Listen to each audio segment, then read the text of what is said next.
नमस्कार दोस्तों, मैं आचार्य अरुण कुमार दीक्षित स्वागत करता हूं आप सभी का अपने YouTube चैनल भव्य ज्योतिष में।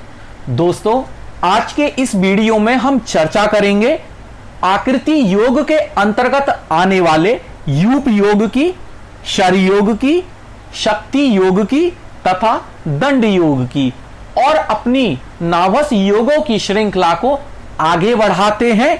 सबसे पहले चर्चा करते हैं यूप योग की। देखिएगा, यदि जन्म कुंडली में सभी सातों ग्रह लग्न से चतुर्थ भाव तक स्थित हो तो यूप योग का निर्माण होता है। अर्थात राहु तथा केतु को छोड़कर अन्य सभी सातों ग्रह लग्न से चतुर्थ भाव तक स्थित हो तो यूप योग का निर्माण होता है। यहां पर सभी सातों ग्रह पहले भाव से लेकर चौथे भाव तक स्थित होने चाहिए, जैसे कि पहले भाव, दूसरे भाव, तीसरे भाव तथा चौथे भाव। इन चारों भावों में सातों ग्रह स्थित हो तो यूप योग का निर्माण होगा। और अब देखते हैं यूप योग के फल। देखिएगा, जातक तत्वम के अनुसार यूप योग में पैदा हुआ जातक त्यागी, यज्ञ करने वाला और अहंकारी होता है। अगर इसको सरल करने की कोशिश करें तो व्यक्ति व्रत नियम का पालन करने वाला होता है। व्यक्ति ज्ञानी होता है तथा व्रत नियम का पालन करने वाला होता है। अब चर्चा करते हैं सर योग की। देखिएगा, यदि जन्म कुंडली में सभी सातों ग्रह चतुर्थ भाव से सप्तम भाव तक स्थित हो तो शर योग का निर्माण होता है। अर्थात राहु तथा केतु को छोड़कर अन्य सभी सातों ग्रह चतुर्थ भाव से सप्तम भाव में स्थित हो तो शर योग का निर्माण होता है। यहां पर सातों ग्रह चार भावों में स्थित होने चाहिए, और वह चार भाव कौन कौन से हैं? चार भाव हैं चौथा भाव, पांचवा भाव, छठा भाव तथा सातवां भाव। इन चारों भावों में चतुर्थ से लेकर सप्तम, इन चारों भावों में अगर सभी सातों ग्रह स्थित हो तो सर योग का निर्माण होता है। और अब देखते हैं सर योग के फल।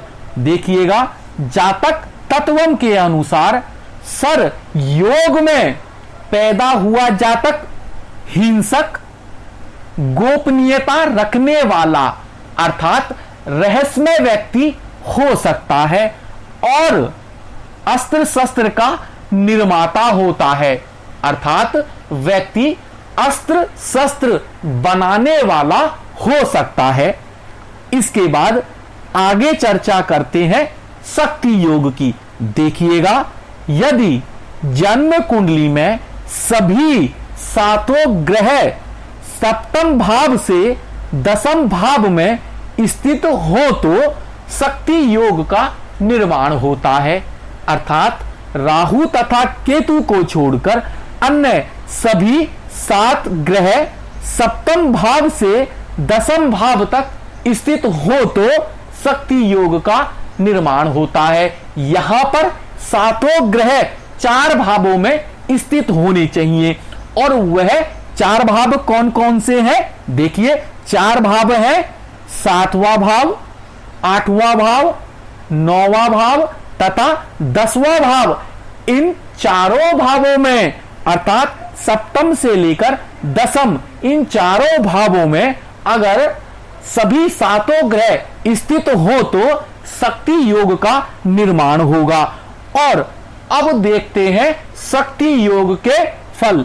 देखिएगा, जातक तत्वम के अनुसार शक्ति योग में पैदा हुआ जातक आलसी, सुख और धन से हीन होता है। यहां पर व्यक्ति कुछ आलसी प्रवृत्ति का होता है और उस व्यक्ति को जीवन में सुख तथा धन की कमी रहती है, ऐसा देखने को मिलता है।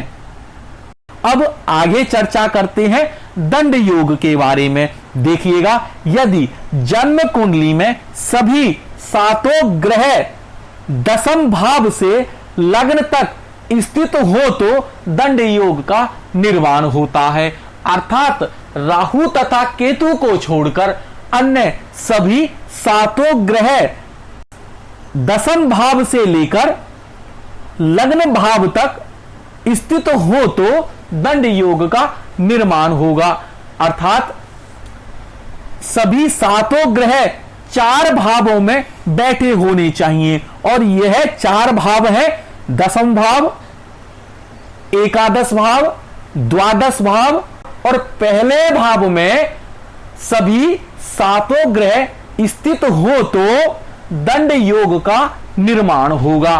और अब देखते हैं दंड योग के फल।